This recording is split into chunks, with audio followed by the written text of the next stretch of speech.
What would you do if your parents kicked you out just because you chose your dream over their expectations? I was 18 when my life took a sharp turn. My parents, strict, traditional, and obsessed with the idea of me becoming a doctor, had always been clear about their expectations. Medicine was the only acceptable career path in their eyes. Anything else was a waste of time, a failure. And art? Art was a joke, a hobby at best. But for me, art was everything. It was my passion, my escape, my identity. I couldn't imagine spending my life in a lab coat, staring at blood samples, when all I wanted to do was create. The fight happened on a cold November night. I'd just finished high school, and the pressure to apply to pre-med programs was suffocating. I sat them down and told them the truth. I didn't want to be a doctor. I wanted to pursue art and design. I wanted to explore the intersection of creativity and technology.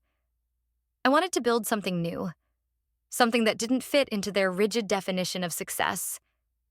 Their reaction was explosive. My father's face turned red, and he started yelling about how I was throwing my life away. My mother cried, saying I was ungrateful and selfish. They called me a failure, a disappointment, a waste of potential. And then, in a moment that still haunts me, my father handed me a backpack with $100 inside and told me to leave. Just like that. No discussion, no compromise. I was out. I stood on the doorstep, clutching that backpack, feeling like the ground had been ripped out from under me. The door slammed shut behind me, and I remember thinking, this is it. This is my life now. No home, no support, no plan. Just me, my dreams, and $100 to my name. I moved to the city because, honestly, where else was I supposed to go? I found a tiny, roach-infested studio apartment that I could barely afford. The first few months were a blur of survival mode. I got a job as a waitress at a diner, working double shifts just to make rent. The hours were brutal, and the pay was barely enough to keep me afloat. But I was determined not to let my parents' rejection define me. I wasn't going to crawl back home with my tail between my legs. I was going to make it on my own, no matter what. At night, after my shifts, I taught myself coding and digital design. I didn't have a fancy computer or expensive software, just a secondhand laptop and a lot of determination. I spent hours watching tutorials, reading articles, and experimenting with different tools. I was obsessed with the idea of blending art and technology, of creating something that could change the way people experienced creativity.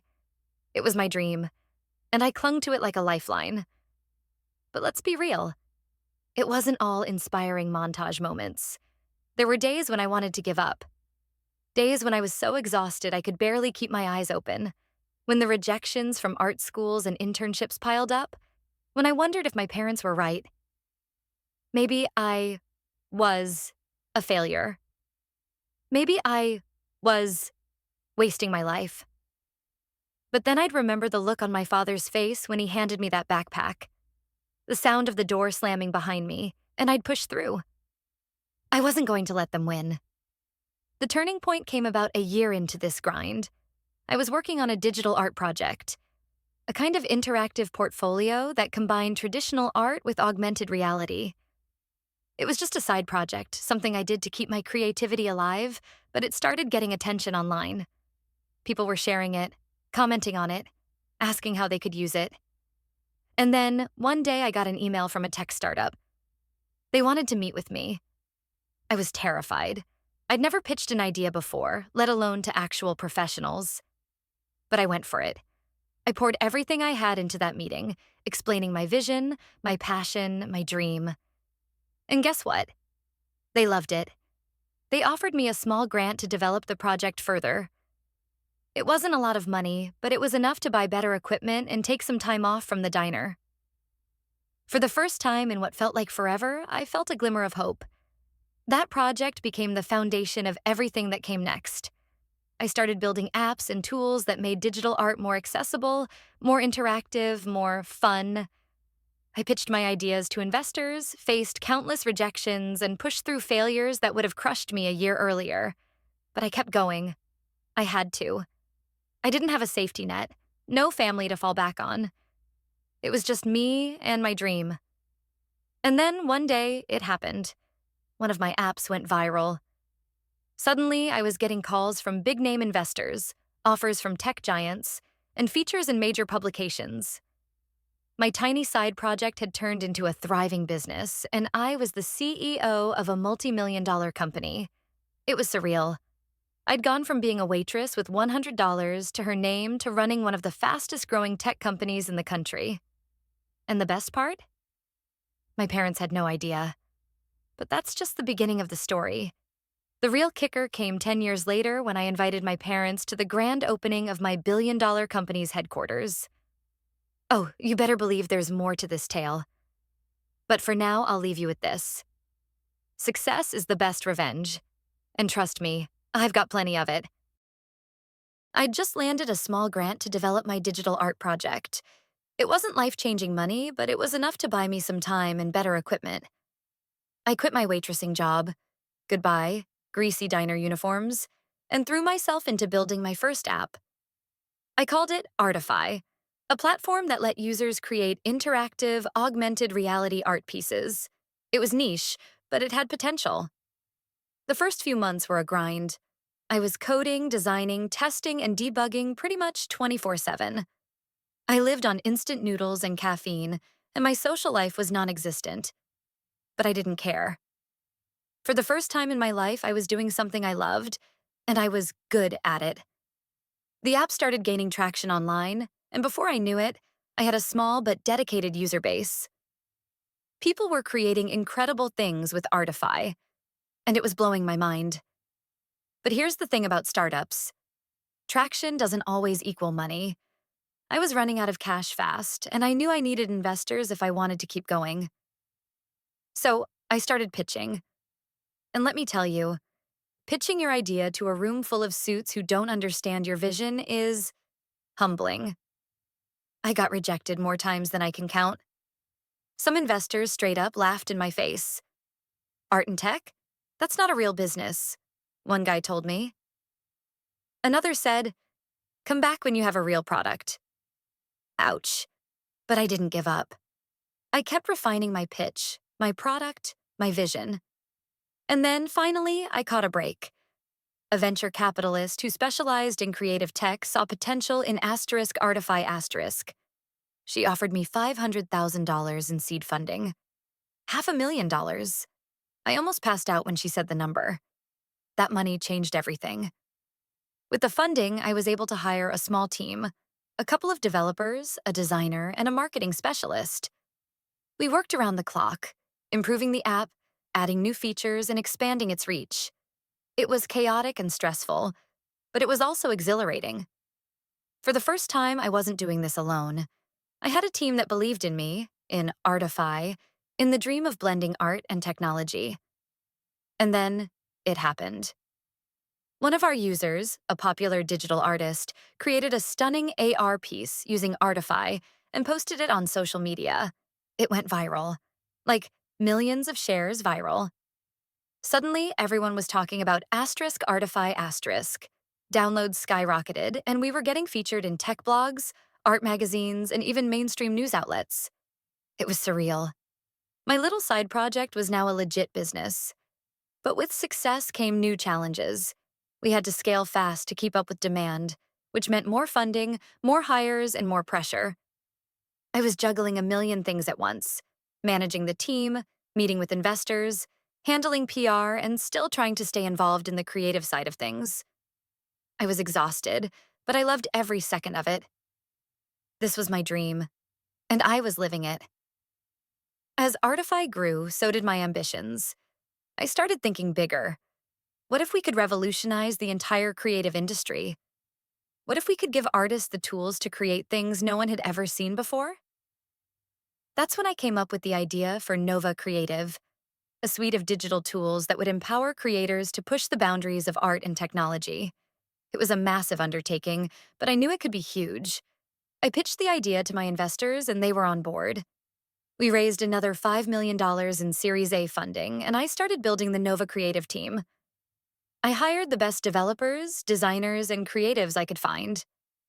We worked tirelessly for over a year, developing a platform that was unlike anything else on the market. When we finally launched, it was a game changer. Nova Creative was an instant hit.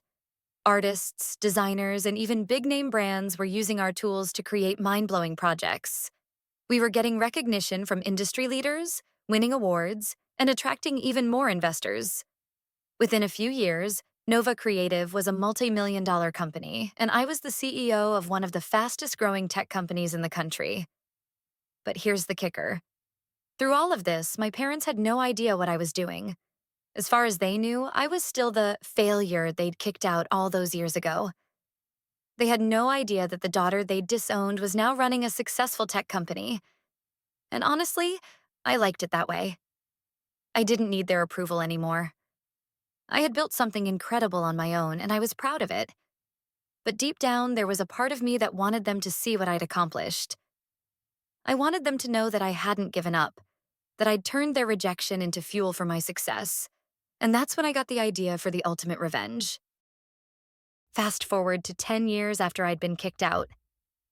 Nova Creative was now a billion-dollar company, and we were about to open our new headquarters, a state-of-the-art building that was a testament to everything I'd built.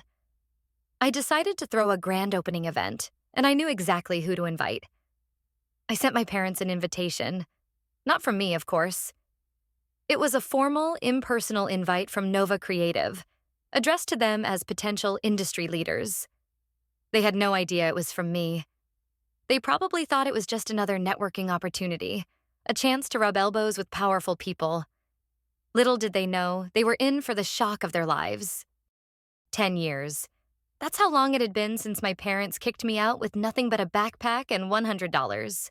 A decade of blood, sweat, and tears. A decade of proving them wrong. And now, here I was, standing in the lobby of Nova Creative's new headquarters, about to host the grand opening of my billion-dollar company. The building was a masterpiece. Sleek, modern, and filled with cutting-edge technology. It was a physical representation of everything I'd worked for, everything I'd sacrificed. But the real masterpiece? The plan I'd been cooking up for months. You see, I'd invited my parents to the event. Not as my parents, of course. They had no idea I was behind Nova Creative. To them, the invitation was just another networking opportunity, a chance to schmooze with powerful business leaders. They had no clue they were walking into a trap. The night of the event was electric. The lobby was packed with industry leaders, investors, journalists, and creatives from all over the world. There was a buzz in the air, a sense of excitement and anticipation. I stood off to the side, watching as guests mingled and admired the space. I was wearing a custom-designed suit, black with subtle gold accents, because if you're going to flex, you might as well do it in style. I looked every bit the successful CEO I was, and I felt it too. Then I saw them, my parents. They walked in like they owned the place, my father in a stiff suit and my mother in a dress that looked like it hadn't left the closet since the 90s. They were scanning the room, probably looking for someone important to talk to. I felt a surge of emotions, anger, sadness, but mostly satisfaction. This was it. The moment I'd been waiting for. I waited until they were deep in conversation with some unsuspecting guest before I made my move. I walked up to the stage where a microphone was set up and tapped it lightly. The room fell silent, all eyes turning to me. "Good evening, everyone," I began, my voice steady and confident. "Thank you all for being here tonight to celebrate the grand opening of Nova Creative's new headquarters. This building is more than just a workspace. It's a testament to the power of creativity, innovation, and perseverance. It's a symbol of what can happen when you refuse to give up on your dreams, no matter how impossible they may seem." I paused, scanning the room. My parents were still in the crowd, looking around like they were trying to figure out who was speaking. I locked eyes with them, and for a split second, there was a flicker of recognition. But they didn't fully realize it was me. Not yet. 10 years ago, I continued, I was kicked out of my home with nothing but a backpack and $100 to my name. My parents told me I was a failure, that I would never amount to anything.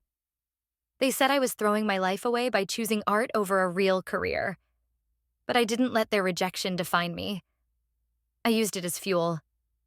I worked tirelessly, teaching myself coding and design, building my first app, and eventually founding Nova Creative. And now, here we are. The room erupted in applause, but I wasn't done. I stepped down from the stage and started walking toward my parents. The crowd parted like the Red Sea, and I could see the confusion on their faces turning to shock as they realized who I was. "Mom, Dad," I said, stopping in front of them. "I'd like you to meet the CEO of Nova Creative." The look on their faces was priceless. My father's jaw dropped, and my mother's hand flew to her mouth. They were speechless, which, if you knew my parents, was a rare occurrence. The room was dead silent, everyone watching this unfold like it was a scene from a movie. We always believed in you," my father stammered, his face pale. It was such a blatant lie that I almost laughed. My mother nodded frantically, tears in her eyes. "Yes, we knew you could do it," she added, her voice trembling. I just smiled. "Your doubt was my greatest motivation," I said calmly. "And now I don't need your approval. I've built my own success, my own legacy, and I did it without you." The room erupted in applause again, but this time it felt different. It wasn't just applause for Nova Creative. It was applause for me, for my journey, for my resilience. I felt a weight lift off my shoulders, a weight I hadn't even realized I was carrying. This was closure. This was justice. After that, the rest of the night was a blur.